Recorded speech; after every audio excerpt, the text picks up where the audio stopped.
Welcome to tonight's Christmas story for sleep. As you settle into your comfortable space, perhaps with a warm blanket pulled close, let yourself imagine the gentle snowfall of a Vermont winter. Picture the soft glow of Christmas lights twinkling in the distance, the peaceful silence that comes with fresh snow, and the warmth of a small community coming together during the holiday season. Tonight's story takes us to the charming town of Pinebrook, where the magic of Christmas traditions meets the beauty of authentic connection.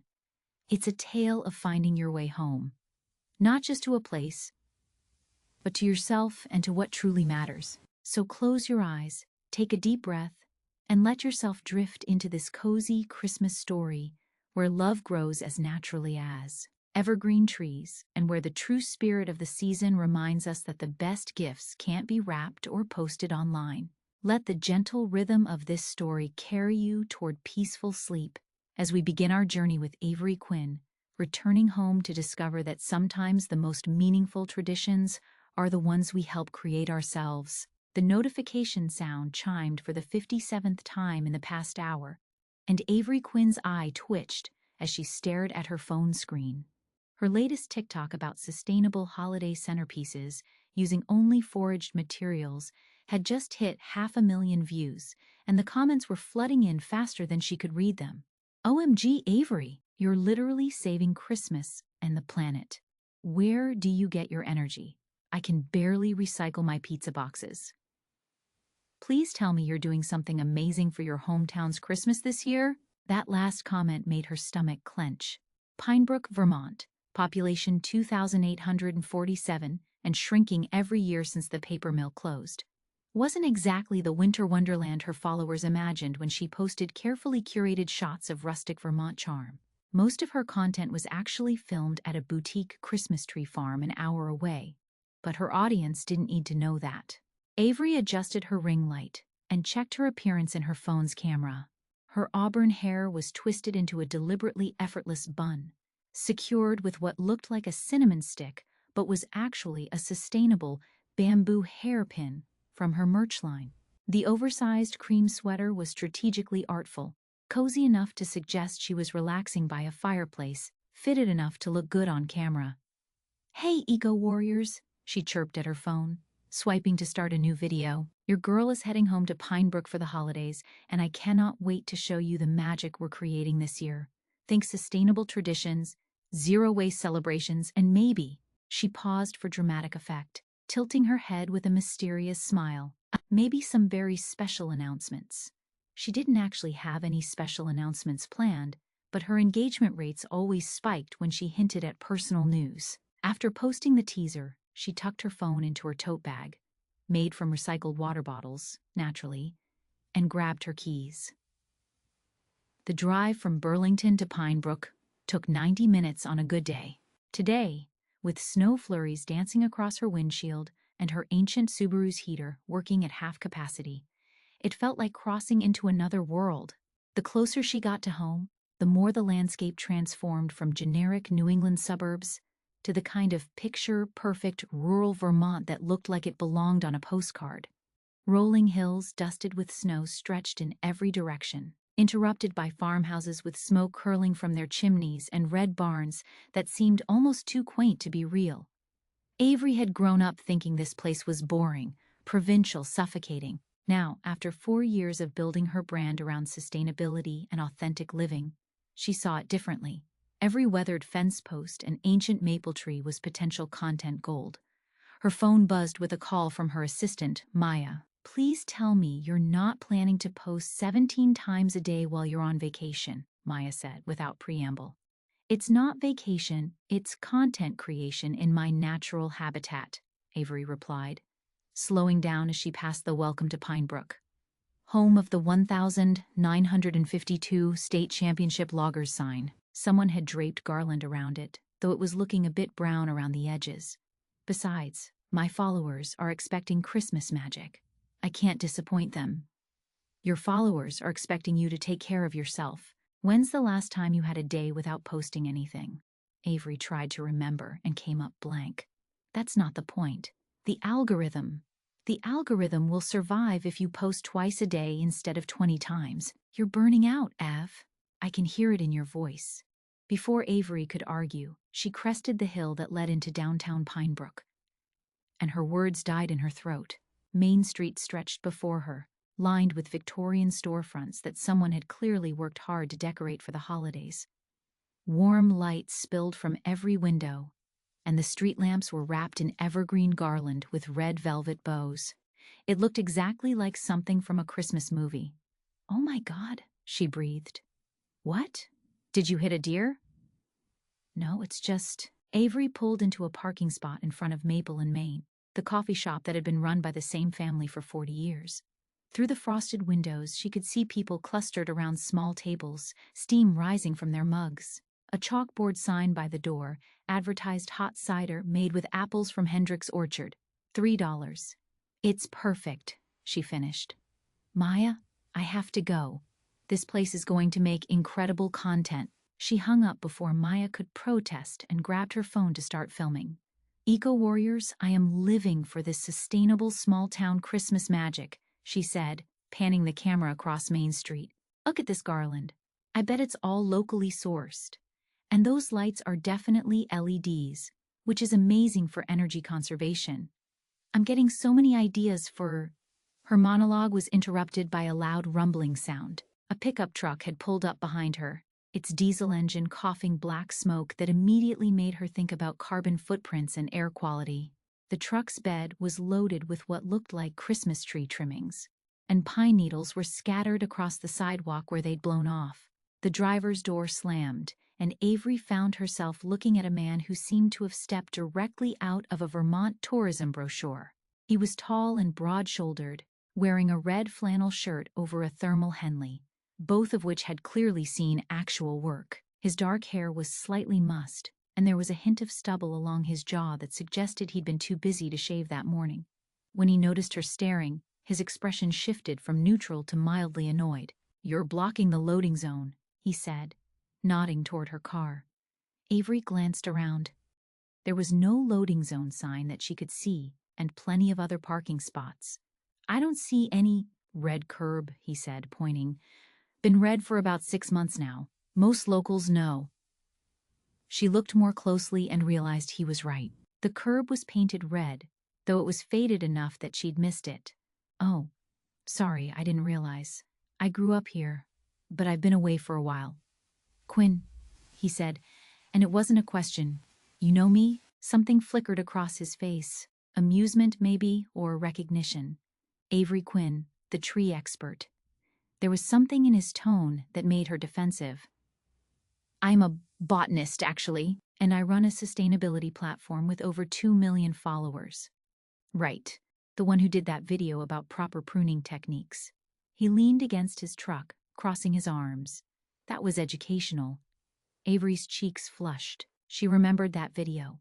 It had been one of her early attempts at tree care content, and she'd definitely been more confident than knowledgeable. "I was still learning the technical aspects. You should basically just cut off anything that looks dead," he quoted, his voice pitched higher in a mocking impression. "Trust your instincts and remember that trees are super resilient." Her face burned hotter. "That was 2 years ago. I've learned a lot since then." "I'm sure you have." He pushed off from the truck and started walking toward the back to unload his cargo. "Just might want to move your car before Mrs. Henderson comes out. She's the one who pushed for the loading zone, and she's not shy about calling for tows." Avery wanted to say something cutting in response, but she was too flustered to think of anything good. Instead, she got back in her car and moved it to a legal spot 2 blocks down, her hands shaking slightly as she gripped the steering wheel. She'd been home for exactly 10 minutes, and she'd already managed to embarrass herself in front of someone who clearly thought she was an idiot. And not just anyone. Someone who looked like he could probably actually cut down trees with his bare hands if necessary. Her phone buzzed with notifications from her earlier video. The comments were already pouring in. "OMG, who was that guy in the flannel? Hello, Avery looks flustered. Cute? Is this the special announcement? Are you dating a lumberjack?" She groaned and turned her phone face down. This was not how she'd planned to start her homecoming. By the time she'd parked legally and walked back to Main Street, Flannel Guy was gone, but his truck was still there. She could see him through the window of Henderson's hardware, apparently delivering something to the older woman behind the counter. Mrs. Henderson, who Avery remembered as being roughly 70 years old with opinions about everything, was smiling and laughing at something he was saying. Avery ducked into Maple and Main before he could come back out and see her lurking. The coffee shop was exactly as she remembered it. All mismatched chairs and local artwork on the walls. The smell of cinnamon and coffee beans was so familiar it made her chest ache. Behind the counter, a girl who couldn't be older than 16 was working the espresso machine with practiced efficiency. "Avery Quinn!" The girl's face lit up. "Oh my God, I can't believe you're here. I follow all your videos. I'm Mia. I work here after school and on weekends." "Hi, Mia."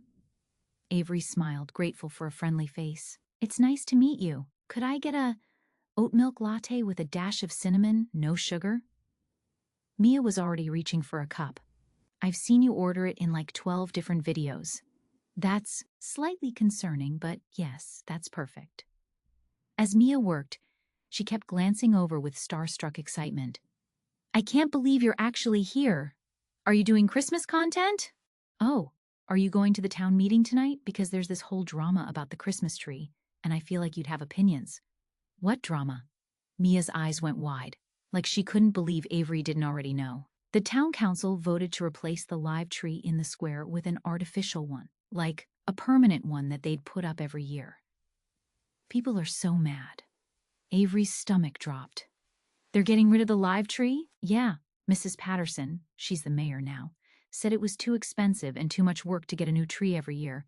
Plus, they were worried about fire hazards and maintenance and stuff. But it's been a tradition for like 80 years. My mom said people are talking about protesting." The coffee shop door chimed, and Avery turned to see Flannel Guy walking in. He nodded to Mia with a familiarity that suggested he was a regular. Then his eyes found Avery's. She quickly looked away. "The usual, Logan?" Mia called. "Thanks, Mia." His voice was deep and slightly rough, with just a hint of an accent that placed him firmly in rural Vermont. "Logan." Avery filed the name away and tried to look busy with her phone while Mia made his drink. Black coffee, no sugar, in a to-go cup. "You hear about the tree situation?" Mia asked him. "Hard not to. Mrs. Garrett's been calling everyone she knows." Logan's voice was dry. "I'm sure the meeting tonight will be calm and reasonable." Mia giggled. "Right. Hey, you should meet Avery. She's like famous for tree stuff." Avery wanted to disappear into the floor. "I'm really more of a general sustainability." "Avery Quinn," Logan said, and she could hear the amusement in his voice. "We've met." "You have?" Mia looked back and forth between them. "How do you know each other?" "We had a brief discussion about parking regulations," Avery said quickly. "And pruning techniques," Logan added with a completely straight face. Mia looked confused, but before she could ask for clarification, the door chimed again, and 3 more customers came in, creating enough of a distraction that Avery could grab her coffee and escape. "Nice to meet you, Mia," she called over her shoulder. "I'll see you around." Outside, the snow was falling more steadily, dusting the sidewalks and making everything look even more picturesque. Avery pulled out her phone and started filming as she walked. "Okay, eco-warriors, I'm getting some seriously concerning news about my hometown's Christmas traditions," she said, keeping her voice low so people wouldn't stare. Apparently, they're planning to replace their 80-year-old live tree tradition with an artificial tree. And as someone who's dedicated her entire platform to sustainable living, I obviously cannot let this happen. She paused her recording and thought about what she was saying. Was she really about to insert herself into small-town politics for the sake of content? Her phone buzzed with a text from her mom. "Welcome home, honey. I'm at the salon until 6, but there's a casserole in the fridge. Don't forget the town meeting is tonight at 7 if you want to see some old friends." Avery stared at the message. Her mom's casual mention of old friends suggested she didn't know about the tree controversy yet, which meant Avery probably had an opportunity to make a real difference here. She could use her platform to bring attention to the issue, maybe even organize some kind of campaign to save the tradition. She started recording again. "You know what, eco-warriors? This is exactly the kind of fight we need to have. Real Christmas trees aren't just beautiful. They're carbon neutral, biodegradable, and they support local agriculture. I'm going to that town meeting tonight, and I'm going to make sure Pinebrook keeps its sustainable traditions alive. She posted the video immediately, then headed toward her childhood home, ideas already spinning in her head. This could be the perfect content series, Saving Small to Town Christmas, or something like that. She could document the whole process, from the town meeting to organizing community support to, hopefully, eventually, the triumphant lighting of a real tree. Her phone was already buzzing with notifications. Her followers loved when she took on causes, especially ones that involved cute small-town settings. By the time she reached her mom's house, a pale yellow Victorian with a wraparound porch that was currently decorated with tasteful white lights, she had over 1,000 likes and dozens of comments offering support. But as she climbed the front steps, she couldn't shake the memory of Logan's expression when he'd quoted her old video. There was something in his eyes that suggested he saw right through her carefully curated image, and for some reason, that bothered her more than it should have. The Pinebrook Town Hall was a brick building that had probably been impressive in 1890, but now mostly served to make Avery feel like she was stuck in a time warp. The main meeting room had folding chairs arranged in uneven rows, fluorescent lighting that made everyone look slightly green, and a podium that was held together with duct tape. Despite the uninspiring venue, the room was packed. Avery counted at least 60 people, which was probably a significant portion of the town's population. She recognized some faces from her childhood. Mrs. Henderson from the hardware store, the Hendricks family who ran the orchard, Dr. Martinez who'd been her pediatrician. Others were strangers, probably newcomers who'd moved to Pinebrook in the years since she'd left. She found a seat in the back and discreetly set up her phone to record. Her followers were going to love this. A real, grassroots democracy in action. Mayor Patterson was a thin woman in her 50s whom Avery vaguely remembered as someone who'd always been involved in school board meetings and church committees. She was clearly nervous as she stood at the podium, shuffling through her notes while the crowd murmured. "Thank you all for coming tonight," Mayor Patterson began. "I know there's been some discussion about the Christmas tree decision, and we wanted to give everyone a chance to voice their concerns." "Some discussion?" called out a woman Avery didn't recognize. "Helen, half the town is ready to vote you out over this." Mayor Patterson's smile looked strained. "I understand people have strong feelings, but I hope we can keep tonight's conversation civil and productive." An older man in the front row raised his hand. "What's productive about throwing away 80 years of tradition?" "The artificial tree will last for decades," Mayor Patterson replied. "It's more cost-effective in the long run, and we won't have to worry about fire hazards or disposal." "Fire hazards?" A woman with silver hair and a quilted jacket stood up. "Helen Patterson, I've been on the volunteer fire department for 37 years, and we've never had a single incident with the Christmas tree." Murmurs of agreement rippled through the crowd. Avery was recording all of this, her mind already spinning potential captions about community activism and grassroots organizing. "Mrs. Garrett," Mayor Patterson said with obvious relief, "we certainly appreciate your service to the community. But the fire marshal recommended we check the lights more frequently," Mrs. Garrett interrupted. "Not that we scrap the whole tradition." "What about the cost?" asked a younger man Avery didn't recognize. "I heard the tree was going to be like $3,000 this year." This sparked a whole new round of arguments about budgets and priorities. Avery was so focused on capturing the drama that she almost missed the moment when Logan walked in.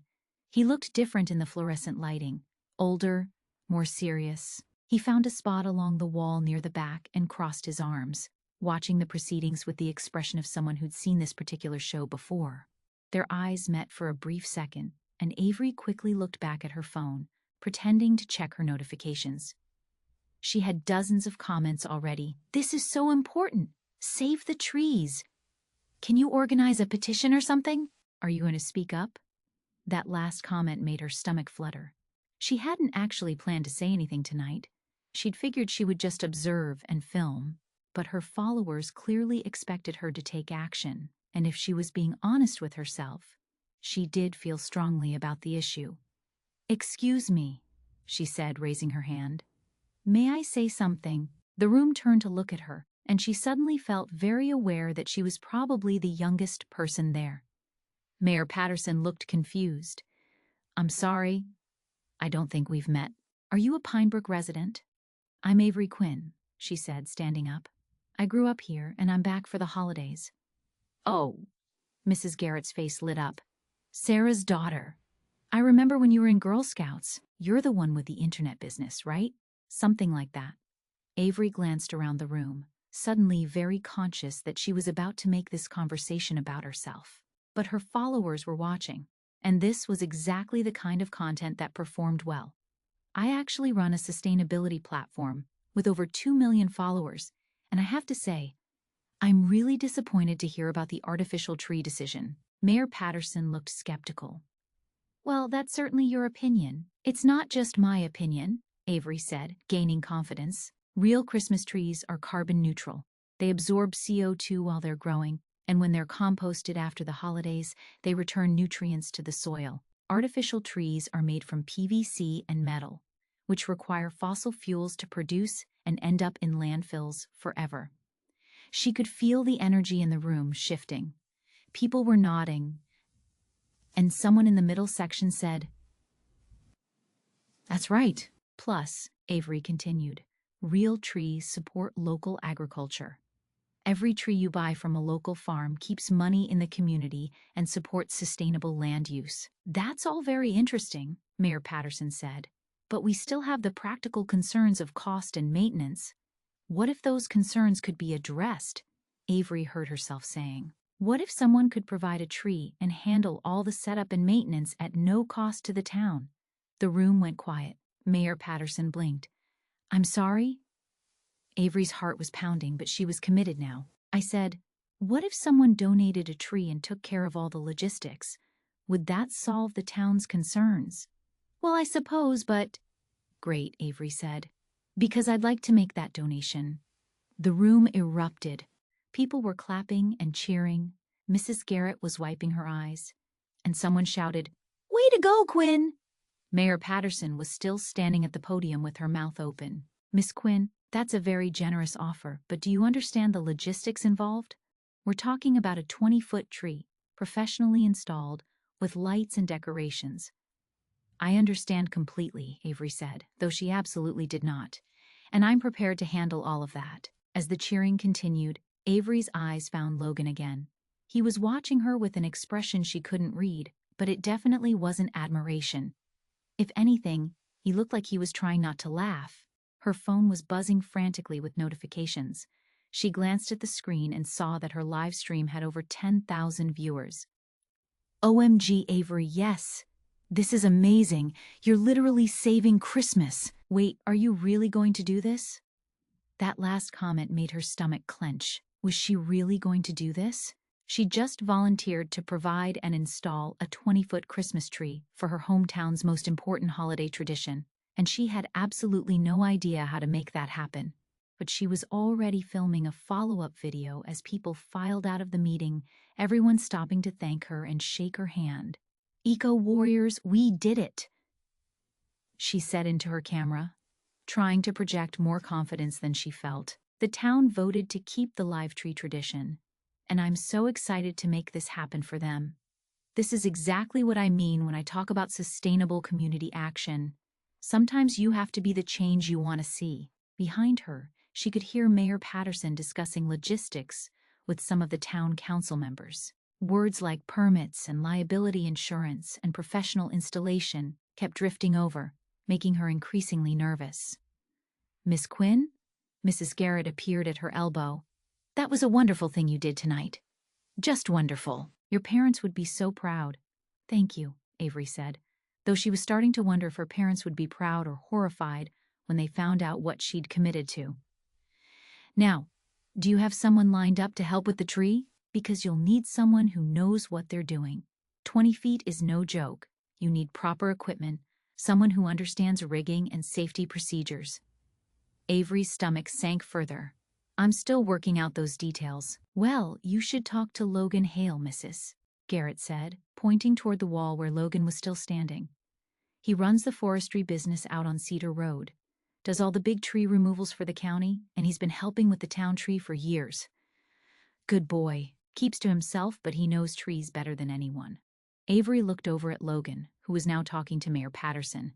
As if he could feel her stare, he glanced over, and their eyes met again. This time, his expression was definitely amused. I'll think about it, Avery told Mrs. Garrett.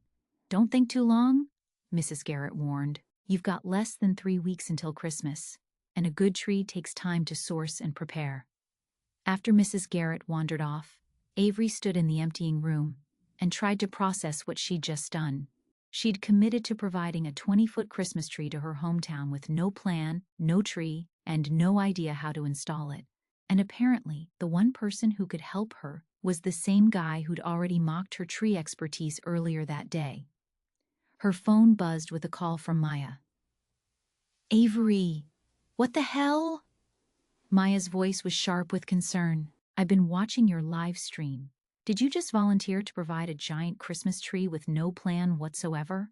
It's under control, Avery lied. Really? Because from where I'm sitting, it looks like you just made a massive public commitment that you have no way to fulfill. Avery closed her eyes. Maya, do you know how much a 20-foot tree costs? Do you know how to transport it? Install it? Do you even know where to buy one? I'll figure it out. Avery. Maya's voice was softer now. I love your passion. I really do. But this isn't like promising to post daily content or trying a new sustainable product. This is a real commitment to real people. What happens if you can't deliver? Avery looked around the empty meeting room, with its folding chairs and flickering fluorescent lights, and tried to imagine explaining to her followers, and to Mrs. Garrett and everyone else who'd thanked her tonight, that she'd bitten off more than she could chew. I'll figure it out, she repeated, though her voice sounded hollow even to her own ears. After Maya hung up, Avery stood alone in the town hall, staring at her phone as the comments continued to pour in.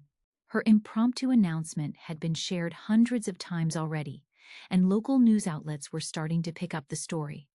There was no backing out now. She was so lost in her thoughts that she didn't notice Logan approaching until he spoke.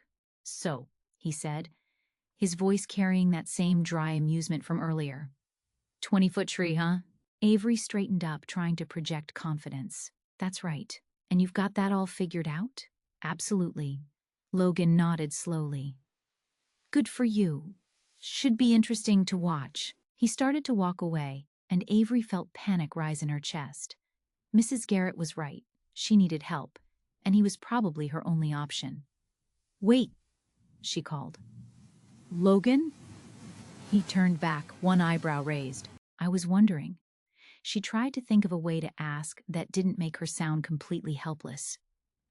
Would you be interested in consulting on this project? As a paid consultant, obviously. Consulting on what exactly? Tree selection, transport, installation, that kind of thing. Logan was quiet for a long moment, studying her face. You have no idea what you're doing, do you? Avery's cheeks burned, but she lifted her chin. I'm a quick learner, Logan seemed to be fighting a smile. And when you inevitably can't find a suitable tree, or can't figure out how to transport it, or realize that installing a 20-foot tree requires equipment you don't have and permits you haven't applied for, what's your plan then? That's not going to happen. No. Logan was definitely smiling now. Okay, tree expert. Here's my consulting advice. Start calling Christmas tree farms tomorrow morning. Ask for their biggest available tree. When they quote you a price that includes delivery and installation, see if you can find that amount of money lying around somewhere. When you realize you can't, call me. He started walking away again, then paused. Oh, and Quinn, you might want to check the town's insurance requirements for public displays. 20-foot trees need engineering approval for wind load calculations. With that, he left Avery standing alone in the empty meeting room, her phone still buzzing with notifications from followers who were convinced she was about to save Christmas. Avery spent the next morning in her childhood bedroom, surrounded by notebooks, her laptop, and approximately 17 tabs open in her browser, all related to Christmas tree procurement. Maya had been right about the cost. A 20-foot Fraser fir, delivered and professionally installed, was going to run somewhere between $4,000 and $6,000, depending on the company. The problem was that most Christmas tree farms didn't even have 20-foot trees available for retail sale. Trees that size were typically reserved for commercial clients or special orders placed months in advance. December 5th was definitely not months in advance. Her phone rang, interrupting her research spiral. "How's the tree hunting going?" Maya asked without preamble. "It's challenging," Avery admitted, "but I've got some leads." "Such as?" "Well, there's a farm in New Hampshire that has a 22-foot noble fir, but they want $8,000, and that doesn't include installation." Maya was quiet for a moment. "Avery, that's more than most people spend on a car." "I know, and that's just for one tree." "What about next year? Are you planning to personally fund Pinebrook's Christmas tree for the rest of your life?" Avery hadn't thought about next year.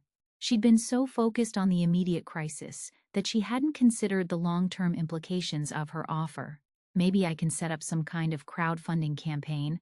"Avi, listen to me. This isn't sustainable. And sustainability is literally your brand. You need to find a better solution." After Maya hung up, Avery sat staring at her laptop screen, feeling overwhelmed. Every option she'd found was either too expensive, too complicated, or required more advanced planning than she had time for. She was starting to understand why the town council had considered switching to an artificial tree. Her phone buzzed with a text from an unknown local number. "This is Logan Hale. Still need that consulting?" Avery stared at the message for a full minute before responding. "How did you get my number?" "Small town. Mrs. Garrett has everyone's number. She thought I should check in." Of course Mrs. Garrett was playing matchmaker. Avery could practically see the older woman's pleased expression as she'd handed over Avery's contact information. "I'm still working through my options," Avery typed back. "How's that going?" She looked at her laptop screen with its spreadsheet of impossible options and mounting costs. "Fine. Meet me at Hendrick's Orchard in an hour. I want to show you something." "I don't need 1 hour, Quinn. Trust me." Avery spent the next 50 minutes changing clothes 3 times and telling herself this wasn't a date. It was a business consultation. The fact that she'd chosen her most flattering jeans and a forest green sweater that brought out her eyes was purely coincidental. Hendrick's Orchard was about 10 minutes outside of town, down a winding road that led through acres of apple trees. In the summer, it was a popular destination for families and tourists, but in December, it looked almost abandoned.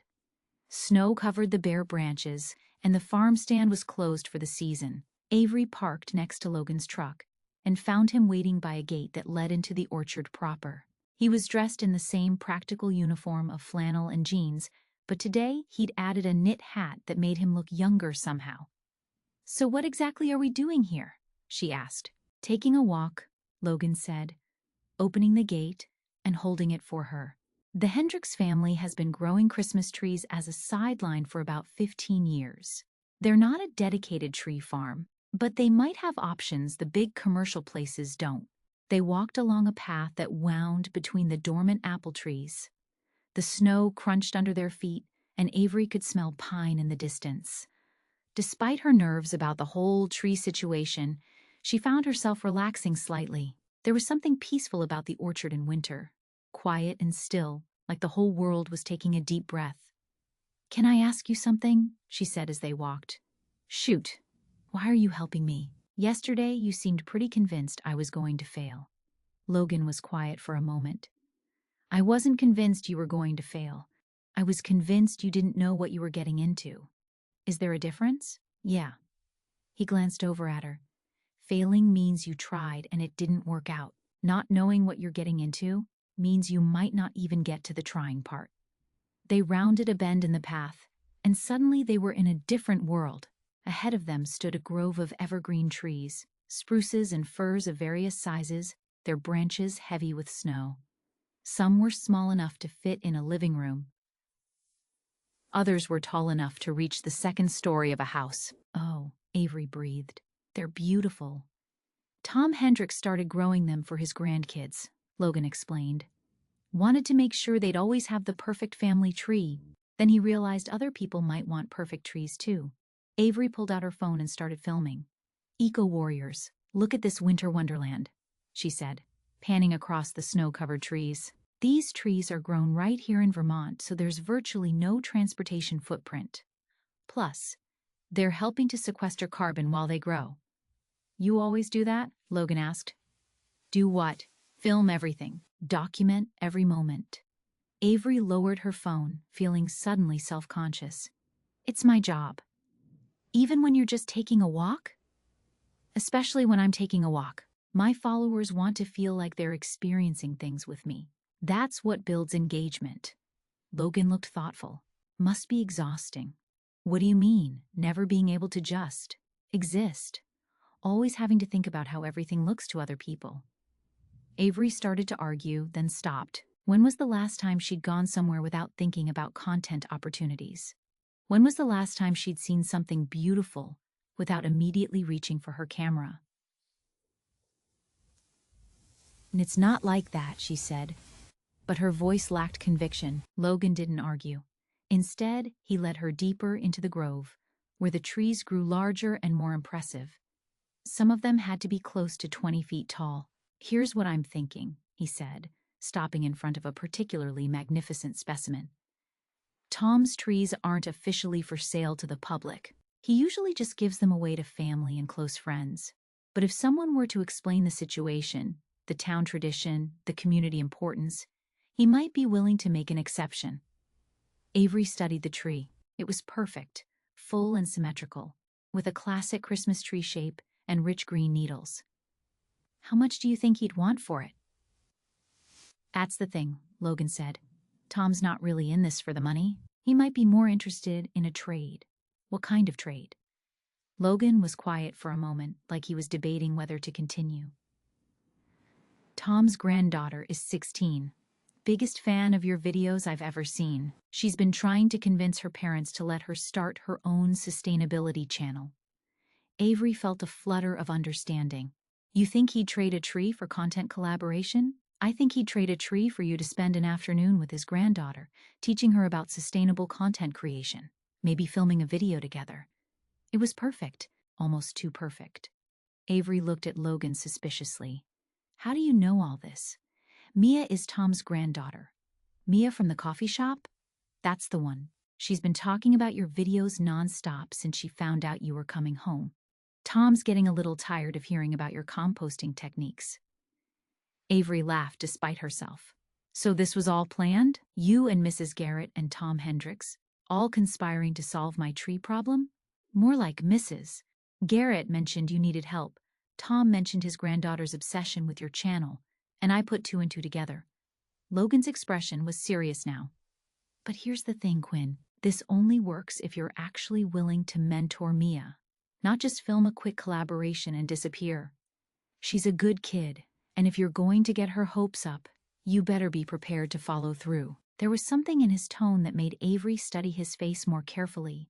You really care about her. She's a good kid, he repeated. Deserves better than being used as a prop for someone else's content. The comment stung, partly because it hit too close to home.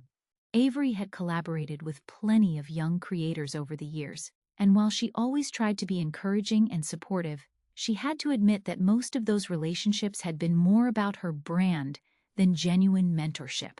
I wouldn't use her as a prop, she said quietly. Logan held her gaze for a long moment. Good, because if you did, I'd make sure that tree ended up decorating someone else's town square. They stood in silence for a moment, the weight of his words settling between them. Avery was used to people wanting to work with her, wanting to be associated with her brand. She wasn't used to people setting conditions, demanding that she prove herself worthy of their help. Okay, she said finally. If Tom agrees, I'll work with Mia. Really work with her, not just film something quick. Logan nodded. Then let's go talk to Tom. They found Tom Hendricks in his barn, working on some kind of equipment maintenance that involved a lot of grease and muttered cursing. He was a man in his 60s with calloused hands and a kind of deep tan that came from spending decades working outdoors. Logan, he called when he saw them approaching. What brings you out here? And who's your friend? Tom, this is Avery Quinn. Avery, Tom Hendricks. Tom's face lit up with recognition. Sarah Quinn's girl. I heard you were back in town. Mia's been beside herself with excitement. It's nice to meet you, Mr. Hendricks, Avery said. I was hoping to talk to you about possibly purchasing one of your Christmas trees. Tom looked confused. I don't really sell them. They're just for family and friends. Logan stepped in. The town needs a tree for the square this year, 20 feet or so. Avery volunteered to donate it. Ah. Tom's expression shifted to understanding. The artificial tree controversy. Heard about that. Ashamed to break with tradition. That's what I thought, Avery said. I was hoping we might be able to work out some kind of arrangement. Tom looked thoughtful. What kind of arrangement? Avery took a deep breath. Logan mentioned that Mia is interested in content creation. I'd be happy to spend time with her. Teach her about building a sustainable brand. Maybe collaborate on some videos. In exchange for a tree and your help getting it to the town square. Tom's face broke into a huge grin. Are you serious? Mia would lose her mind. She's been watching your videos and taking notes for months. I'm completely serious. And not just a quick collaboration. I mean really working with her, helping her develop her voice and her content strategy. Well, hell, Tom said, wiping his hands on a rag. For something like that, you can have any tree you want, and I'll throw in delivery and installation too. Been helping with the town tree for years anyway. Avery felt a surge of relief so strong it made her slightly dizzy. Really? Really? Mia's a good kid with big dreams. If you're willing to help her learn the ropes, that's worth more than any amount of money to me. They spent the next hour walking through the grove again, this time with Tom pointing out the best specimens and explaining the logistics of transport and installation. By the time they were done, they'd selected a perfect 20-foot Fraser fir and scheduled delivery for December 20th. As they prepared to leave, Tom shook Avery's hand with obvious emotion. This means a lot to the community, you know, and to Mia. She'll be over the moon. I'm looking forward to working with her, Avery said, and realized she meant it. In the parking area, Logan walked her to her car. Not bad for your first day as a Christmas tree procurement specialist. I couldn't have done it without you, Avery said. Thank you. Really. Logan shrugged. Tom's a good guy. Mia's a good kid. It all worked out. Still, you didn't have to help me. No, Logan agreed. I didn't. There was something in his tone that made Avery look at him more carefully. So why did you? Logan was quiet for a moment, his expression unreadable. Maybe I wanted to see if you'd actually follow through on helping Mia. And? Ask me again in a few weeks. He turned to go, then paused. Oh, and Quinn? You might want to start thinking about backup plans. Weather can be unpredictable this time of year, and 20-foot trees don't transport well in ice storms. Are you always this optimistic? Avery called after him. I prefer to think of it as realistic, Logan called back, but she could hear the smile in his voice. As Avery drove home, she felt lighter than she had in days. The tree situation was solved. She had content possibilities with Mia that could be genuinely meaningful, and she'd managed to save Pinebrook's Christmas tradition. Her phone was already buzzing with notifications from the video she'd posted at the orchard. Her followers were loving the behind-the-scenes glimpse of tree selection, and several comments mentioned how different this content felt from her usual posts. This feels so much more authentic than your usual stuff. Love seeing you actually in nature, instead of just talking about it. Are you going to show us the tree installation process? That last comment gave her an idea. What if she documented the entire process? Working with Mia, preparing the tree, the installation day. It could be a whole series about community collaboration and preserving traditions. She was so caught up in planning that she almost missed the text that came in from Logan. Talk to Tom. Mia wants to meet tomorrow after school. Hope you're ready for a very enthusiastic apprentice. Avery smiled as she typed back, I think I can handle it. We'll see, came his immediate response. For some reason, that simple exchange made her heart flutter in a way that had nothing to do with trees or content creation. But before she could analyze that feeling too closely, her phone rang with another call from Maya, and she pushed the thought aside. Mia Hendricks was waiting outside Maple and Main when Avery arrived the next afternoon, bouncing on her toes with barely contained excitement. She had a notebook clutched in her hands and a canvas tote bag that appeared to be stuffed with supplies. Avery, "Oh my God, I can't believe this is actually happening." Mia's words tumbled out in a rush. "I have so many questions. Like, how do you come up with your content ideas? And how do you make everything look so perfect in your videos? And do you really compost all your own food waste?" "Slow down," Avery laughed, caught up in Mia's enthusiasm. "We have time to cover everything. Should we go inside and get some coffee?" "Actually," Mia said, "I was hoping we could go to your family's land. Grandpa said it's really beautiful and I thought maybe we could film there. I brought my phone and a little tripod, and I was thinking we could do something about sustainable Christmas decorations using natural materials." Avery blinked. She'd expected to sit in the coffee shop and talk about content strategy, maybe film a quick collaboration video. She hadn't planned on taking Mia to the Quinn family property, mostly because she hadn't been there herself in years. "I'm not sure that's the best idea," she started to say. But Mia's face fell so dramatically that Avery immediately felt guilty. "I mean, it's just that I haven't been out there in a while, and I'm not sure what condition everything's in." "Please?" Mia's eyes were huge and pleading. "I promise I'll help with whatever we need to do. I just really want to learn how you make your outdoor content look so natural and beautiful." 20 minutes later, they were driving down a dirt road that Avery remembered being much better maintained. Her family's land was about 15 minutes outside of town, 40 acres that had been in the Quinn family for 3 generations, mostly just left wild except for a small cabin that her grandfather had built in the 1960s. The road was rougher than she'd expected, and her Subaru bounced and lurched over frozen ruts. Beside her, Mia was chattering about her content ideas, seemingly unbothered by the bumpy ride. "I was thinking we could talk about how to forage responsibly," Mia was saying. "Like, what you can take from the forest without damaging the ecosystem. And maybe something about using natural materials instead of buying new decorations every year." "Those are good ideas," Avery said, though she was increasingly focused on navigating the deteriorating road.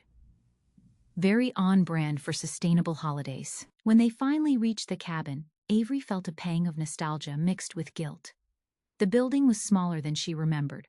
With weathered cedar siding and a green metal roof, snow had drifted against the front porch, and icicles hung from the eaves. It looked like something from a Christmas card, but also like it had been abandoned for years. "Wow," Mia breathed. "This is perfect. It's like a real-life winter wonderland." They got out of the car, and Avery was immediately struck by the silence. No traffic, no neighbors, just the sound of wind in the trees and the distant call of a crow. It was peaceful in a way that made her realize how constantly surrounded by noise she usually was. "My grandfather built this place," she found herself saying. "He wanted somewhere he could come to fish and hunt and just get away from everything." "Do you come here a lot?" "Not really." Avery looked around at the snow-covered landscape, feeling a mixture of regret and longing. "I used to, when I was younger. But life gets busy, you know?" Mia was already pulling equipment out of her bag. A phone tripod, a small LED light, what looked like a portable microphone. "Okay, so I was thinking we could start with talking about the philosophy behind sustainable decorating, and then maybe show some examples." "You came prepared," Avery said, impressed despite herself. "I've been planning this for weeks," Mia admitted. "Ever since Logan told me you might be coming home for Christmas." "Logan told you I was coming home?" Mia nodded, focused on setting up her tripod. "He helps Grandpa with tree stuff sometimes, and I was complaining about how none of the sustainability influencers ever come to Vermont. He said maybe I should focus on the ones who were already here." Avery felt a strange flutter at the idea that Logan had been thinking about her weeks before she'd actually come home. "He suggested you reach out to me?" "Not exactly. He just said maybe I should pay attention to people who actually understood this place, instead of just watching people who lived in cities and talked about nature from their apartments." That sounded like something Logan would say. Avery was starting to understand that he had strong opinions about authenticity and probably not much patience for performative environmentalism. They spent the next hour filming, and Avery was surprised by how naturally it came together. Mia had clearly thought through her content strategy, and her enthusiasm was infectious. They gathered pine boughs and birch branches, talked about the difference between sustainable foraging and invasive harvesting, and discussed ways to create beautiful decorations without contributing to holiday waste.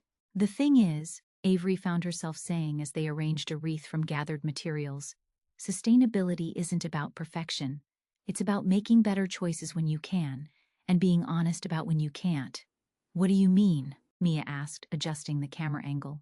Well, I drive a car that runs on gasoline. I fly on airplanes. I buy things that come in plastic packaging. I'm not perfect, and I think sometimes influencers pretend like they have it all figured out, when really we're all just trying to do better. Mia nodded thoughtfully. So it's more about progress than perfection? Exactly. And about being honest with your audience about the process, not just showing them the end result. They were so absorbed in their conversation that neither of them noticed the pickup truck approaching until it was pulling into the clearing. Avery looked up to see Logan getting out of the driver's side, carrying what appeared to be a thermos and a bag from the hardware store. "What are you doing here?" Avery asked. "Bringing supplies," Logan said, "and checking to make sure you two didn't get stuck out here." "Supplies for what?" Logan held up the bag. "Lock de-icer, weather stripping, emergency road flares. Your family's cabin has been sitting empty for 2 years, Quinn. Thought you might need some basic maintenance supplies if you were planning to spend time here." Avery felt a flush of embarrassment. She'd been so focused on creating content that she hadn't even thought about whether the cabin was safe or functional. "We were just filming outside, in 20-degree weather," Logan pointed out, with a 16-year-old who probably didn't tell her parents she was going to be out in the woods for hours.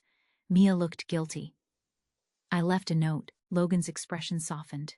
"I know you did. I called your mom to let her know where you were, and she asked me to check on you." Of course he had. Avery was starting to realize that Logan seemed to be connected to everyone in town, looking out for everyone's safety and well-being. It was both reassuring and slightly annoying.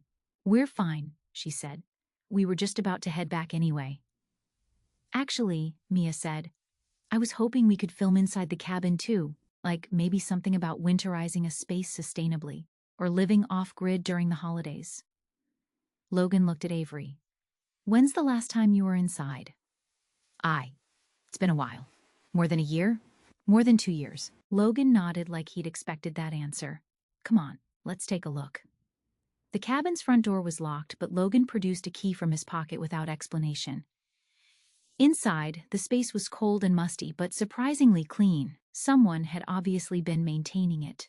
The floors were swept, the windows were clear, and everything was neatly arranged. "Who's been taking care of this place?" Avery asked. Logan was checking the windows, making sure they were properly sealed. "Your dad asked me to keep an eye on it, make sure the pipes don't freeze, check for any damage after storms." "My dad asked you?" "Couple years ago. Said it was too much for him to get out here regularly, but he didn't want the place to fall apart." Avery felt a complicated mix of gratitude and guilt. Her parents had never mentioned that they were paying someone to maintain the cabin, but then again, she'd never asked what had happened to the family property after her grandfather died. "This is perfect," Mia said, apparently oblivious to the undercurrent of emotion in the room. "Look at this fireplace. And the vintage furniture. We could do something about sustainable cabin living, or maybe winter preparedness." Logan was now checking the fireplace flue and examining the wood stove in the corner. "If you're planning to spend time here, you'll need to bring in some firewood and check the propane connections for the stove and heater." "I can handle that," Avery said quickly. Logan raised an eyebrow. "You know how to check propane connections?" "I can figure it out." "Uh-huh." Logan's tone was dry. "Or you could let me show you how to do it safely, so you don't accidentally blow up your family's cabin." Mia giggled. "That would definitely hurt your sustainability brand." Despite her defensiveness, Avery found herself smiling. "Fine. Show me how to check propane connections." For the next hour, Logan walked them through basic cabin maintenance, how to check for gas leaks, how to properly start a fire in the wood stove, how to winterize the plumbing if they were going to be away for extended periods. Mia filmed everything, turning it into an impromptu tutorial about off-grid living. "The key to any off-grid space is understanding your systems," Logan explained as he demonstrated how to check the propane fittings: water, heat, power, waste management. "You need to know how everything works and how to fix it when it breaks." Is that what you do? Mia asked. Fix things when they break? Among other things. Logan glanced at Avery. I run a forestry and land management business. Tree removal, trail maintenance, property management for people who have cabins or camps they can't get to regularly. Like this place, Avery said. Like this place. There was something in his tone that made her study his face. How long have you been taking care of it? About 3 years. 3 years. That meant he'd been maintaining her family's property since before she'd even started her sustainability platform. While she'd been building her brand around authentic living and connection to the land, he'd been quietly keeping her actual connection to the land intact. Why? She asked quietly. Logan was putting his tools back in the bag, not meeting her eyes. Like I said, your dad asked me to. That's not what I mean. He looked at her then, and for a moment, his expression was completely unguarded. Maybe because some things are worth preserving, even when the people who own them don't realize it. The comment hit harder than it should have. Avery felt a flush of shame, mixed with something else she couldn't quite identify. Here was someone who had been quietly caring for something that belonged to her family, asking for nothing in return, while she'd been 1,000 miles away building a career around values she apparently didn't actually live. I should go, Logan said, shouldering his bag. Mia, your mom wants you home by 6 for dinner. Already? Mia checked her phone and groaned. We were just getting started. We can do more tomorrow, Avery said. If you want. Mia's face lit up. Really? We could come back here? Avery looked around the cabin, really looked at it for the first time in years. With the afternoon light streaming through the windows and the wood stove crackling with warmth, it felt like coming home. Yeah, she said. We can come back here. After Mia had packed up her equipment and Logan had banked the fire in the wood stove, they all walked outside together. The sun was setting behind the trees, painting the snow-covered clearing in shades of pink and gold. This is beautiful, Mia said, filming the sunset. Avery, you're so lucky to have a place like this. I know, Avery said. And for the first time in years, she really meant it. Logan was already in his truck, but he rolled down the window as Avery approached. Quinn? Yeah? Bring more firewood tomorrow. And maybe some basic groceries if you're planning to spend the day here. Okay. He started to drive away, then stopped and leaned out the window again. And Quinn? What you said in there about sustainability being progress, not perfection? Good advice. You should probably take it yourself. Before she could ask what he meant, he was gone, leaving Avery standing in the clearing with Mia, watching his taillights disappear through the trees.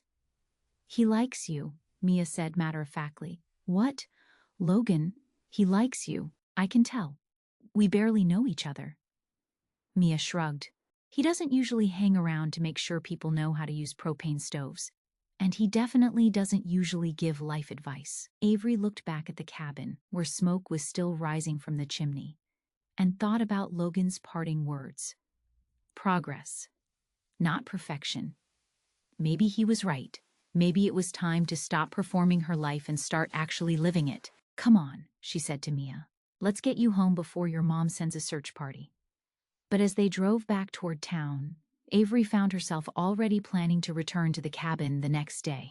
Not for content, not for filming, but just because it felt like the first place she'd been in years where she could simply exist without an audience. The next morning, Avery woke up before her alarm, already thinking about the cabin. She'd dreamed about it, the smell of wood smoke, the sound of snow falling on the metal roof, the way the light had looked streaming through the windows. It was the first time in months that she'd had a dream that wasn't about work deadlines or follower counts.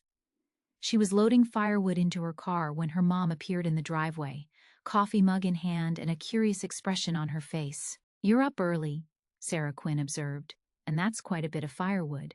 I'm going out to the cabin today, Avery said, trying to sound casual. Mia and I are working on some content together. The cabin? Her mom's eyebrows rose. Honey, that place has been sitting empty for years. Logan's been taking care of it. I know. Your father hired him after. Sarah paused, her expression softening. Well, after it became clear none of us were getting out there anymore. There was something in her mother's tone that made Avery stop loading wood and really look at her. "Mom, are you okay with me being out there? I know it probably brings up memories of Grandpa." "Oh, sweetheart." Sarah's smile was warm and slightly sad. "I think your grandfather would be thrilled to know you're finally spending time there again. He always said that place was meant to be lived in, not just preserved." An hour later, Avery was back at the cabin with Mia, who had arrived with even more equipment than the day before, plus a thermos of hot chocolate and a bag of homemade cookies from her mom. "Okay, so I was thinking we could do something about sustainable cooking today," Mia said as they got the wood stove going. "Like using the camp stove and the fireplace to make a whole meal with minimal energy impact." "That's a great idea," Avery said, though she was realizing she had no idea how to cook on a camp stove. "What did you have in mind?" "Well, I brought ingredients for soup, all local vegetables, some herbs from Mom's greenhouse, and I thought we could make bread in the Dutch oven." "Have you ever done campfire cooking?"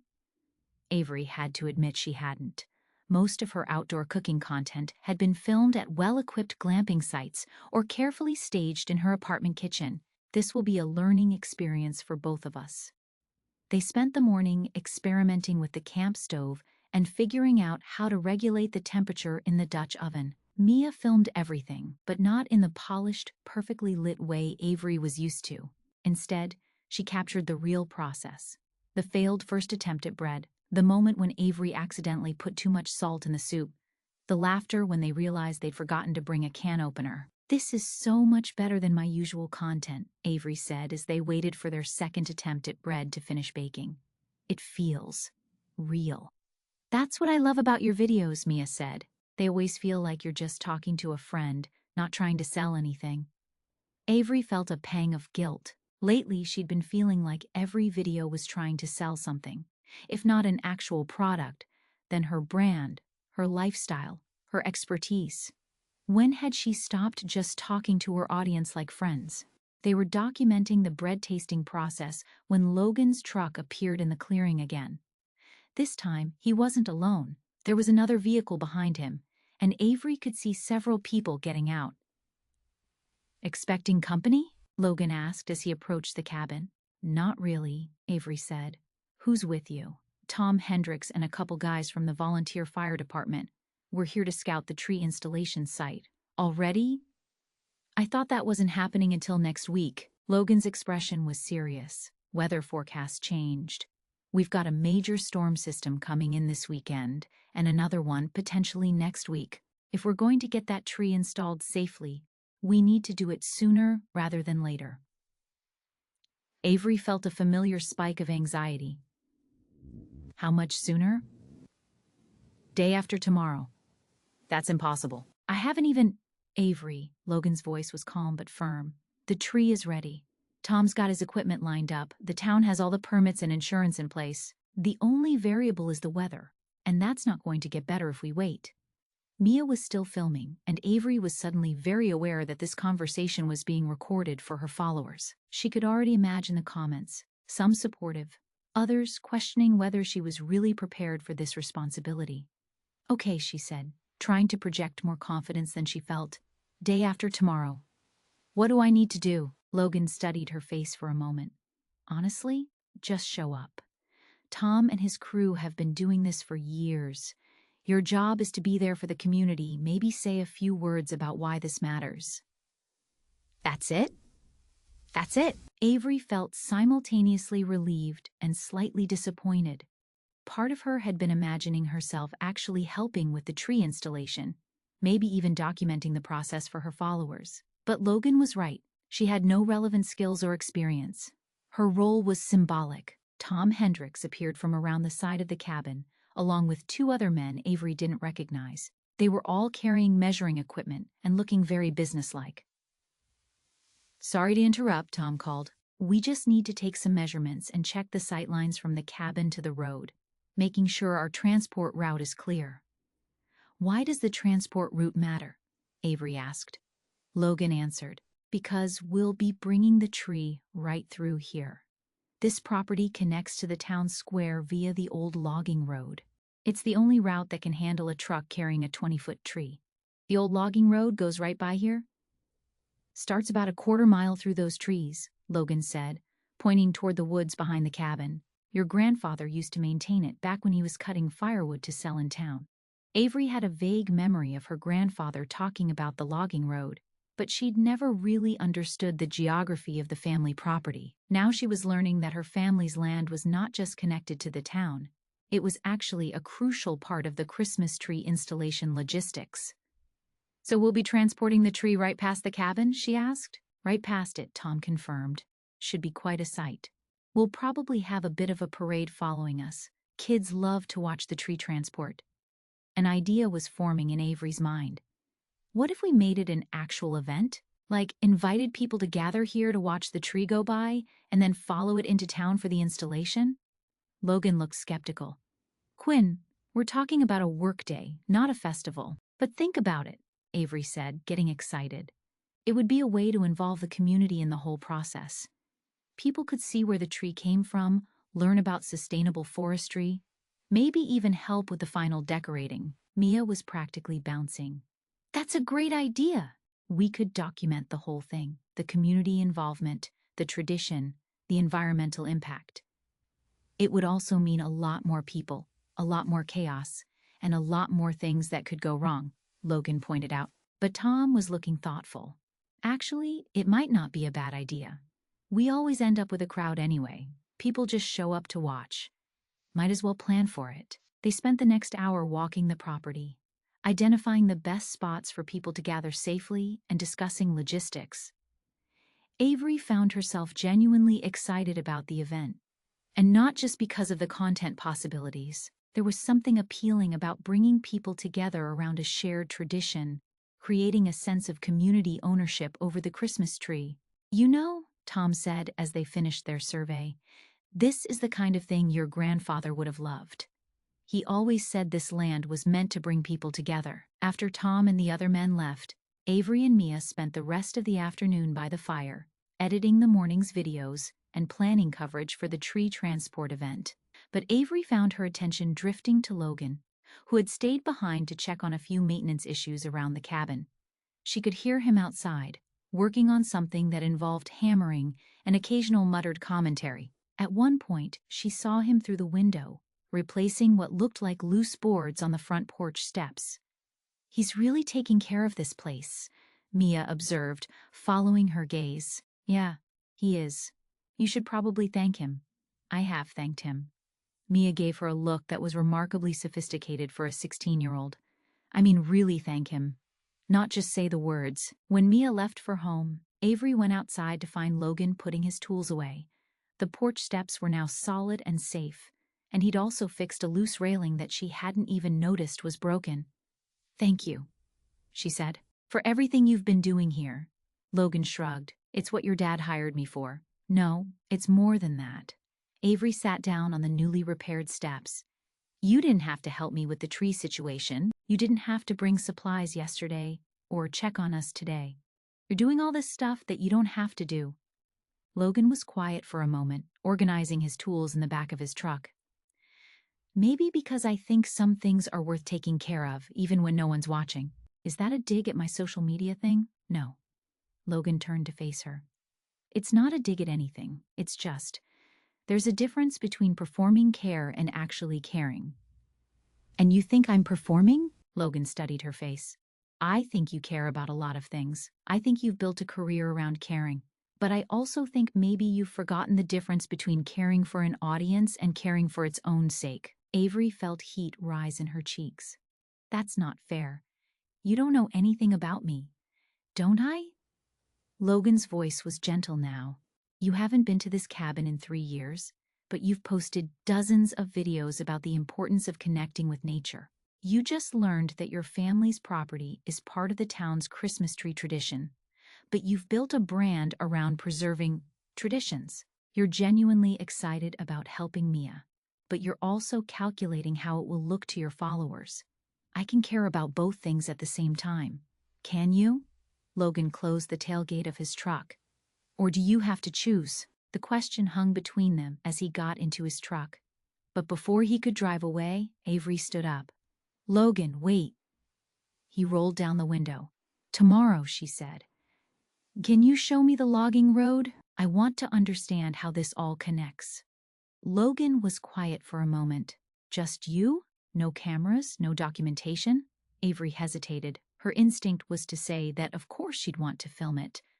The logging road could be great content, especially as a lead-up to the tree transport event, but something in Logan's expression made her reconsider. Just me, she said. No cameras. Logan nodded. I'll pick you up at 9. As his truck disappeared through the trees, Avery sat back down on the porch steps and pulled out her phone. She had dozens of notifications from the videos she and Mia had posted throughout the day, and her followers were already buzzing with excitement about the tree transport event. But for the first time in months, she found herself more interested in tomorrow's unfilmed walk through the woods than in anything she might share with her audience. Maybe Logan was right. Maybe it was time to stop performing her life and start actually living it. She put her phone away without responding to any of the notifications and spent the last hour of daylight just sitting on the porch, listening to the wind in the trees and watching the shadows lengthen across the snow. It was the first time in years that she'd spent an hour without documenting a single moment of it. The logging road was beautiful in a way that made Avery's chest ache. Logan led her along a path that wound through stands of maple and birch, their bare branches creating intricate patterns against the gray December sky. Snow crunched under their boots, and their breath made small clouds in the cold air. Your grandfather cut this trail himself, Logan said as they walked. Took him 3 summers working mostly by hand with basic tools. I had no idea. Avery looked around at the carefully graded path, wide enough for a truck but narrow enough to feel intimate. He never talked about it much.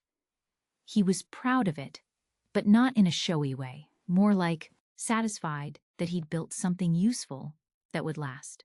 They walked in comfortable silence for a while, and Avery found herself noticing things she would normally miss.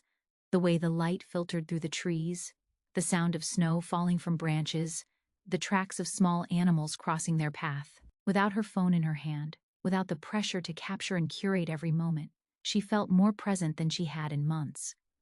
Can I ask you something? She said as they reached a small clearing. Shoot. Why did you agree to help me, really? Not the official reason about Mia and Tom, but the real reason. Logan was quiet for a long moment. You want the honest answer? Yes.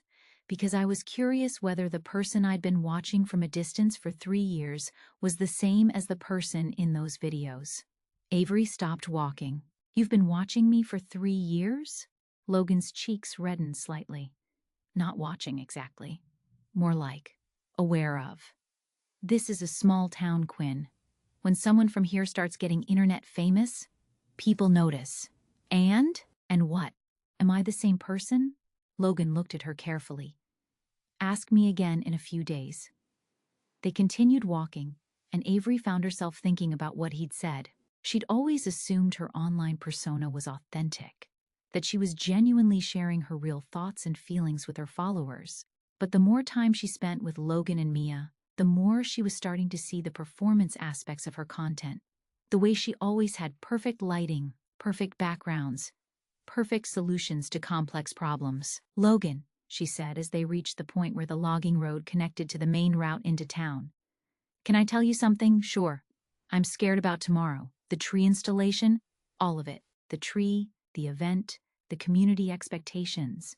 What if something goes wrong? What if the tree doesn't fit, or the weather's bad, or people are disappointed? Logan stopped walking and turned to face her. Quinn, you're not responsible for controlling the weather or managing everyone's emotions. But I'm the one who made the big public promise. If this doesn't work out, I'm the one who let everyone down. And if it does work out, then I guess everyone will be happy. Wrong, Logan said. If it works out, then a community tradition continues for another year, and people who care about their town will have something to celebrate. This isn't about you. Avery felt a sting of embarrassment. I know it's not about me. Do you? Because you're talking like you're personally responsible for the entire Christmas spirit of Pinebrook. I just want everything to go well. Why? The question caught her off guard. What do you mean, why? Why do you want everything to go well? For the town or for your brand? Avery opened her mouth to say for the town, but the words stuck in her throat. Because if she was being completely honest, she couldn't separate the two anymore. Her brand was built on being the person who solved problems, who brought communities together, who made everything beautiful and meaningful. If the tree installation was a disaster, it wouldn't just disappoint the people of Pinebrook, it would undermine everything she'd built online. "I don't know," she said quietly. Logan's expression softened. "That's the most honest thing you've said since you got home." They were walking back toward the cabin when Avery's phone rang. She'd turned off notifications for the walk, but she'd left the ringer on in case of emergencies. When she saw Maya's name on the screen, she hesitated before answering. "Hey Maya, Avery, we have a problem." Maya's voice was tight with stress. "That tree installation event you posted about, it's going viral." Going viral is good, right? Not when you haven't planned for it. The local news picked up the story, and now it's being shared by environmental groups and Christmas enthusiasts all over social media. People are planning to drive up from Boston and New York. The town clerk called me because they're getting calls about parking and accommodations. Avery felt her stomach drop. How many people are we talking about? Best guess? Maybe 1,000, maybe more.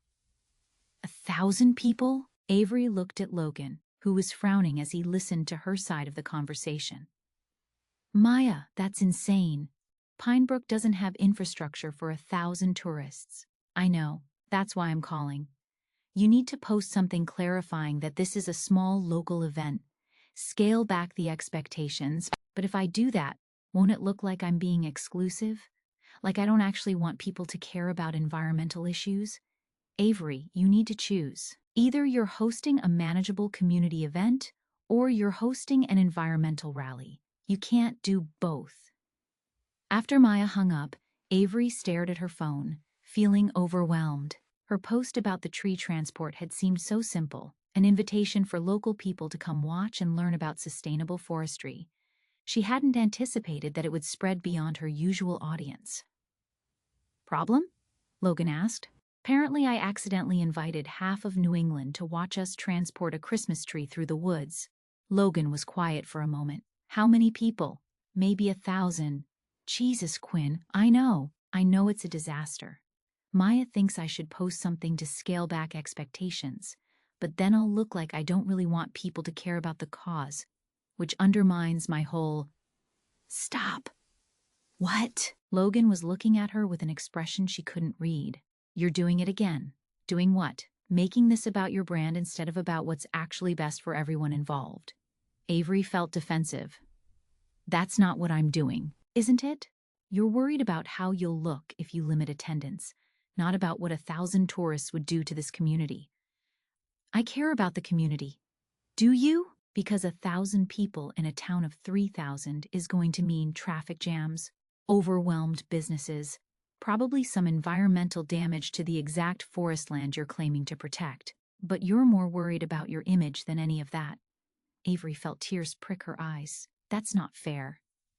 You don't know what it's like to have this kind of responsibility. Every decision I make affects my livelihood, my team, my ability to keep doing work that matters. And every decision you make affects real people in real places." Logan shot back. "Including this place. Including people who trusted you to handle this responsibly." They stood facing each other in the snow, and Avery could feel the careful connection they'd been building over the past few days fracturing. Logan was right, and she knew it, but admitting that felt like admitting that her entire career was built on a foundation of selfishness and performance. "So what do you want me to do?" she asked, her voice smaller than she'd intended. "I want you to figure out what's more important to you, being right or doing right." Logan turned and started walking back toward the cabin, leaving Avery standing alone on the logging road. She pulled out her phone and stared at the screen, watching notifications pile up as her tree transport post continued to spread across social media. She could post something clarifying that the event was intended for local attendees only. It would probably stem the tide of outside interest, but it might also alienate the environmental groups and sustainability advocates who were starting to share her content. Or she could lean into the viral moment, maybe even partner with some of the environmental organizations to turn it into a bigger education event. As she stood there, paralyzed by the competing pressures, she realized that Logan was right about something else too. She had lost the ability to make decisions based on what felt right instead of what would look good online. By the time she made it back to the cabin, Logan was already loading his tools into his truck. He didn't look at her as she approached. "Logan, wait. I have work to do, Quinn. Please. I want to fix this, but I don't know how." Logan turned around, and his expression was not unkind, but it was distant in a way that made her chest ache. "That's something you need to figure out yourself. Will you still help with the tree installation tomorrow? I told Tom I'd be there, so I'll be there. But this event you've created?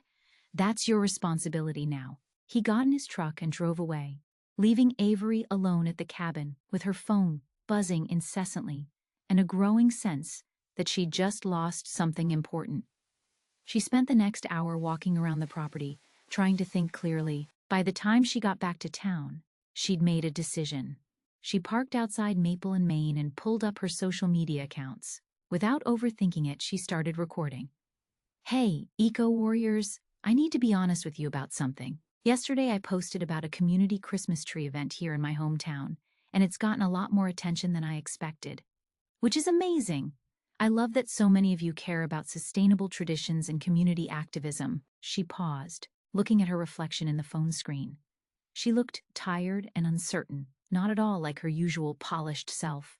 "But I also need to be real with you about the impact of asking 1,000 people to descend on a small Vermont town that has 3,000 residents and maybe 50 parking spaces. That's not sustainable, and it's not responsible." She took a breath. "So here's what I'm going to do. The tree installation is still happening tomorrow, and locals are absolutely welcome to come watch and participate. But for everyone who is planning to travel here from out of state, I'm going to be documenting the whole process and sharing it online. You can be part of this tradition from wherever you are." She posted the video immediately, before she could second-guess herself. Then she turned off her phone and went home to help her mother make dinner, trying not to think about how many followers she might lose or how this decision might affect her brand partnerships. But for the first time in days, she felt like she'd made a choice based on what was right, rather than what would look good. She just hoped it wasn't too late to repair the damage she'd done with Logan. The morning of the tree installation dawned clear and cold, with the kind of crisp blue sky that made everything look like it belonged on a Christmas card. Avery arrived at the cabin early, partly because she was too nervous to sleep, and partly because she wanted to be there when Logan and Tom arrived with the tree. She'd spent the previous evening helping her mother make hot chocolate and cookies for the volunteers, trying to keep her hands busy, while her mind raced through all the things that could go wrong. Her social media clarification had worked, the flood of out-of-state interest had slowed to a trickle. But she still had no idea how many people would show up or whether Logan was still angry with her. Mia arrived first, bouncing out of her mom's car with her filming equipment and enough enthusiasm to power the entire town. "Avery, are you excited? I can't believe this is actually happening." "I'm excited," Avery said, though excited didn't quite capture the mix of nerves, anticipation, and lingering guilt she was feeling. "Are you ready to document everything?" "So ready. I even charged 3 backup batteries for my phone." They were setting up a viewing area when the first truck appeared on the logging road. Avery's heart jumped, but it wasn't Logan. It was Tom and 2 of his crew members, driving ahead to clear any obstacles from the path. "Morning, ladies," Tom called cheerfully. "Beautiful day for a tree installation. Is Logan coming?" Avery asked, trying to sound casual. Tom's expression became carefully neutral. "He'll be here. Logan doesn't make promises he won't keep." More people started arriving, families with children, older couples, teenagers who looked like they'd been dragged along by their parents. Mrs. Garrett appeared with a thermos of coffee and started organizing people into safe viewing positions. Dr. Martinez set up a table with first aid supplies, just in case. Even Mayor Patterson showed up, looking relieved that the event seemed manageable rather than chaotic. By 9 o'clock, there were about 50 people gathered in the clearing around the cabin. It felt like exactly the right size, big enough to be festive, small enough to feel intimate and safe. That's when they heard the sound of heavy machinery coming up the logging road. "Here they come," someone shouted, and everyone turned toward the woods. The first thing Avery saw was Logan's pickup truck, followed by Tom's massive flatbed truck carrying the most beautiful Christmas tree she'd ever seen. It was even more magnificent than it had looked in the grove, perfectly symmetrical, with rich green needles and branches that seemed to reach out like arms ready to embrace the whole town. Behind the flatbed came a small parade of volunteers and equipment, a crane truck for the installation, several pickups, carrying tools and decorations, and bringing up the rear, Logan's forestry truck with its specialized rigging equipment. The convoy stopped in the clearing, and Tom began directing the careful process of transferring the tree from his truck to the transport vehicle that would take it to the town square. Avery watched Logan work with quiet efficiency, checking rigging points and coordinating with the crane operator. He was clearly in his element, and she found herself admiring not just his competence, but the way he commanded respect without raising his voice or demanding attention. "This is amazing," Mia breathed, filming everything. "Look how everyone's working together. And the tree, oh my God, Avery, it's perfect. It was perfect." As the tree was slowly transferred to the transport truck, Avery felt a swell of emotion that had nothing to do with content creation or brand building. This was really happening. The tradition was being preserved, the community was coming together, and she had played a part in making it possible. Once the tree was secured for transport, Tom gathered everyone around. "Before we head into town, I wanted to say a few words about what this means to our community," he said. "This tree came from land that's been in the same family for 3 generations. It was selected and prepared by people who've been doing this work for decades, and it's being installed by volunteers who are here because they care about our town and our traditions." He gestured toward Avery. "Avery Quinn stepped up when our tradition was threatened, and she's shown us what it means to really invest in your community. But this isn't about one person, it's about all of us, working together to preserve something that matters." People applauded, and Avery felt her cheeks burn with a mixture of pride and embarrassment. She caught Logan's eye across the crowd, but his expression was unreadable. The procession into town was everything Avery had hoped for. The tree truck moved slowly along the logging road, with families walking alongside and children running ahead to get the best views. Mia documented everything, but she also put her phone away for long stretches, just enjoying the experience. When they reached Main Street, more people were waiting, storekeepers who'd come out to watch, elderly residents sitting in lawn chairs despite the cold, teenagers who tried to act too cool but couldn't hide their excitement. The crane operator positioned his equipment in the town square while Tom's crew prepared the tree for installation. Avery found herself standing next to Logan as they watched the crane lift the massive tree into position. It was a delicate operation that required precise coordination and careful adjustments. "It's beautiful," she said quietly. "Tom grows good trees," Logan replied, his attention focused on the installation process. "Logan, about yesterday, not now, Quinn. This part requires concentration." She fell silent, watching as the tree was slowly lowered into the base that had been prepared in the center of the square. It took 3 attempts to get the positioning exactly right, but when it was finally in place, the effect was magical. The tree seemed to fill the entire square, its top reaching toward the gray December sky like a promise of spring. The crowd erupted in cheers and applause. Children ran around the base of the tree, looking up at it with wonder. Mrs. Garrett was crying openly, and even Mayor Patterson looked emotional. "Okay, folks," Tom called. "Now comes the fun part, decorating." For the next 2 hours, the entire community worked together to transform the tree into something spectacular. Someone had brought boxes of ornaments that had been collected over the years, handmade decorations from the elementary school, vintage glass balls that reflected the winter light, wooden ornaments carved by local artisans. A group of teenagers strung lights while their parents organized ornament placement. Children were lifted up to place decorations on the lower branches. Avery helped where she could, but mostly she watched in amazement as the community created something beautiful together. Mia filmed parts of the process, but she also spent long stretches just participating, laughing with the other teenagers and helping younger children reach the branches. As the afternoon light began to fade, Tom plugged in the Christmas lights for the first time. The tree lit up like something from a fairy tale, casting warm golden light across the square and the faces of everyone gathered around it. 10, 9, 8. Someone started counting down, and everyone joined in. 7, 6, 5, 4, 3, 2, 1. The lights came on all at once, and the square filled with cheers and applause. The tree was perfect, not just beautiful, but somehow exactly right for this place and these people. As the crowd began to disperse, families heading home for dinner and volunteers starting the cleanup process, Avery found herself standing alone in front of the tree. The lights twinkled in the gathering dusk, and she could smell pine needles and wood smoke from someone's fireplace. Quinn. She turned to find Logan approaching, his tools packed away and his truck keys in his hand. "The tree is beautiful," she said. "Thank you for everything you did to make this happen." Logan nodded. It turned out well. They stood in silence for a moment, both looking up at the tree. Finally, Avery found the courage to say what she'd been thinking all day.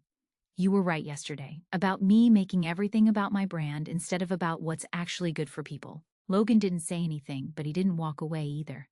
"I've been thinking about what you said, about the difference between performing care and actually caring.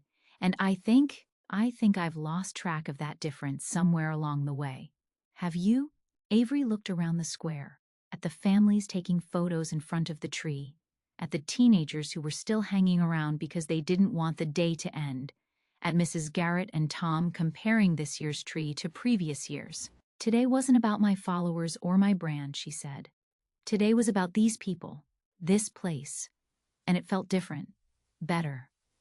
Logan was quiet for a long moment. "So what are you going to do about that?" "I don't know yet, but I want to figure it out. I want to remember what it feels like to care about things for their own sake, not because they make good content." "That's a start," Logan said. They walked together toward their cars, and Avery felt like something had shifted between them, not back to where they'd been before their argument, but to somewhere new and more honest. "Logan?" she said as they reached her car.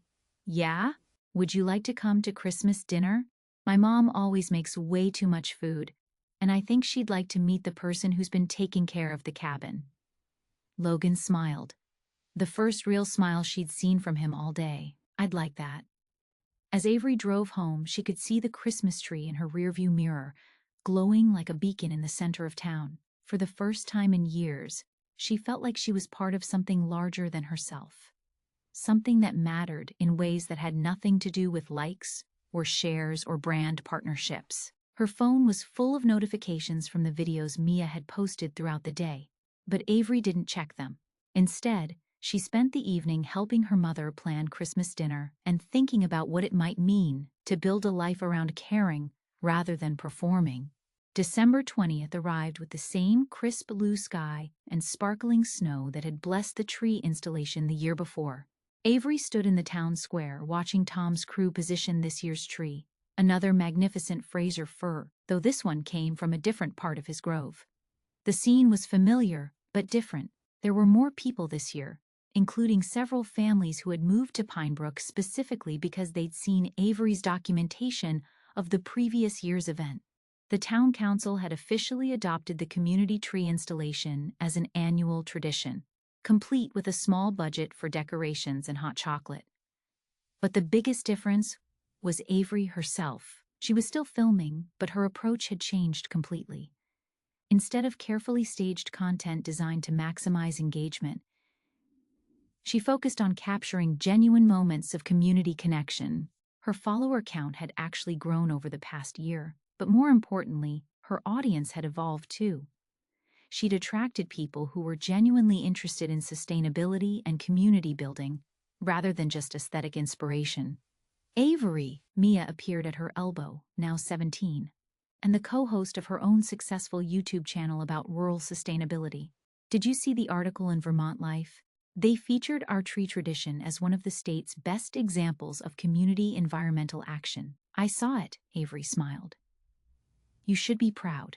A lot of that recognition is because of your documentation work." "Our documentation work," Mia corrected. "I never would have figured out how to tell these stories without everything you taught me." Over the past year, Avery had become a true mentor to Mia, not just teaching her about content creation, but helping her think through the ethics and responsibility that came with having a platform. Mia's channel focused on practical sustainability tips for rural communities, and she'd already been invited to speak at several environmental conferences. The tree installation itself had become a well-oiled operation. Logan and Tom's crew had the process down to a science, and the community had developed its own traditions around the event. The high school's environmental club organized a decorating committee. Local businesses donated hot chocolate and cookies.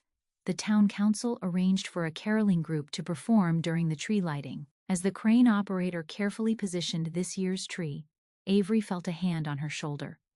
She turned to find Logan behind her, wearing his usual flannel and carrying 2 steaming cups of coffee.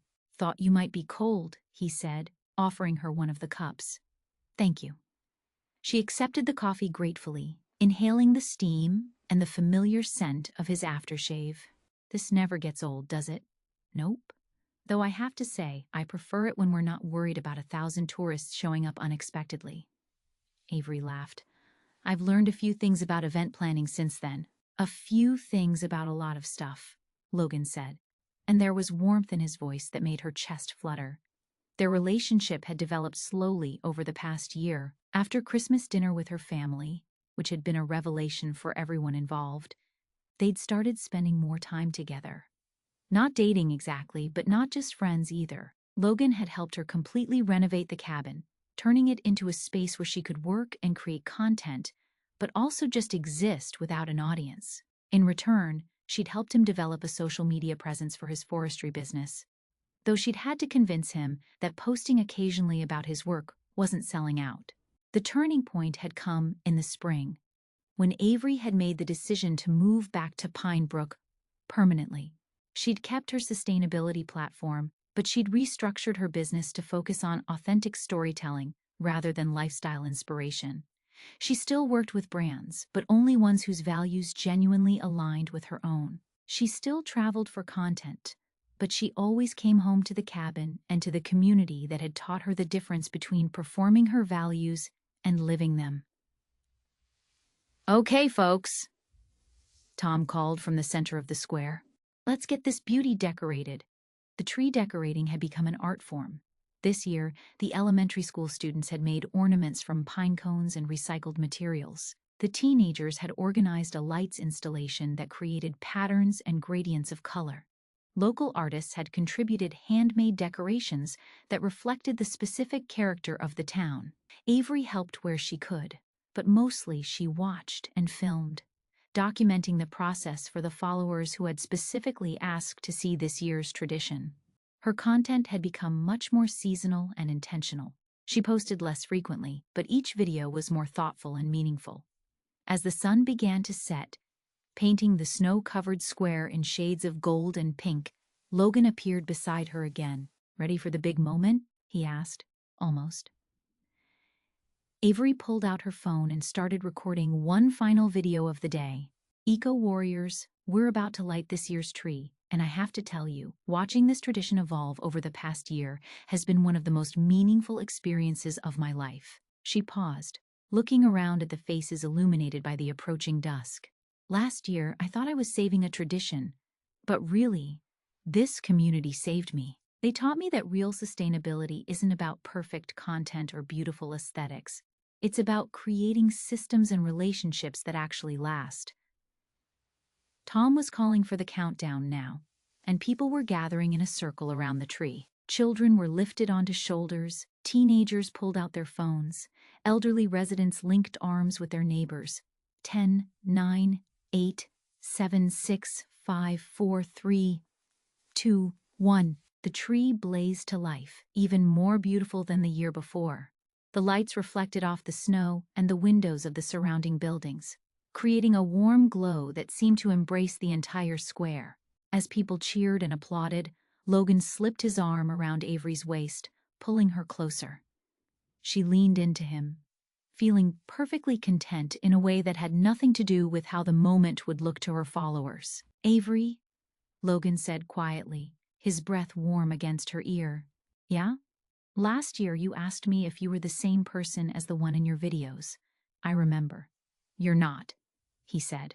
"You're better." Before she could respond, he kissed her, right there in front of the Christmas tree and half the town. It was the kind of kiss that suggested they'd been building toward this moment for months, sweet and certain, and completely unconcerned with who might be watching. When they broke apart, Avery realized that Mia had caught the whole thing on camera. "Sorry," Mia called, not looking sorry at all. "But that was perfect. Do you want me to delete it?" Avery looked at Logan, who was smiling in a way that made her heart race. "What do you think?" "I think," Logan said, "that some moments are worth sharing, even if they're not perfectly staged." "Especially if they're not perfectly staged." Avery laughed and kissed him again, not caring who was filming or what her followers would think or how it would affect her brand. For the first time in years, she was living her life instead of performing it, and it felt like coming home. As the evening progressed and the crowd began to disperse, families heading home for dinner and volunteers starting the cleanup process, Avery found herself thinking about the year ahead. She had content ideas that excited her, community projects she wanted to support, and a relationship that felt like it was built on something real and lasting. But mostly, she was looking forward to spending Christmas morning at the cabin with Logan, watching the snow fall through the windows and listening to the silence of the woods. No cameras, no audience, no performance required, just the two of them and the quiet satisfaction of a life well lived. "Ready to go home?" Logan asked, offering her his hand. "Ready," Avery said, and meant it in every possible way. As they walked away from the glowing tree and the warm lights of Main Street, Avery's phone buzzed with notifications from her evening post. But for once, she didn't check them. Instead, she squeezed Logan's hand and looked up at the stars beginning to appear in the darkening sky, feeling grateful for everything that had brought her to this moment, the mistakes and the learning, the performance and the authenticity, the journey from caring about how things looked to caring about how things actually were. Behind them, the Christmas tree stood sentinel in the square, its lights twinkling like promises in the winter night. Tomorrow there would be more work to do, more content to create, more ways to serve the community that had taught her what really mattered. But tonight, there was just this: love and belonging and the quiet magic of a small-town Christmas that needed no audience beyond the people who called it home. And so our story of Avery and Logan comes to its peaceful close, there in the gentle snowfall of Pinebrook, Vermont. As you listen to their journey from performance to authenticity, from loneliness to love, perhaps you felt the same warmth that comes from being truly seen and understood. Let yourself imagine now that you too are walking through that quiet small town where Christmas lights twinkle in every window and the air smells of pine trees and wood smoke. Feel the soft crunch of snow beneath your feet, the peaceful silence of a winter evening, and the contentment that comes from being exactly where you belong. As you drift toward sleep, carry with you the gentle lessons of this Christmas story, that the most beautiful moments often happen when we stop trying. To capture them, that authentic connection grows in the space between performance and presence, and that sometimes coming home means discovering who we truly are. The Christmas tree in Pinebrook's town square continues to glow softly through the night, its warm light a beacon of hope and community. And somewhere in a cozy cabin, surrounded by snow-covered evergreens, love grows as naturally and peacefully as the forest itself. Let these images fill your dreams tonight. Twinkling lights, gentle snowfall, the warmth of true belonging, and the quiet magic that happens when we open our hearts to what really matters. Sleep well, and may your dreams be filled with the peaceful joy of Christmas morning, the comfort of being loved for exactly who you are, and the gentle promise that the best stories, like the deepest love, are often found in the quietest moments. Sweet dreams and Merry Christmas.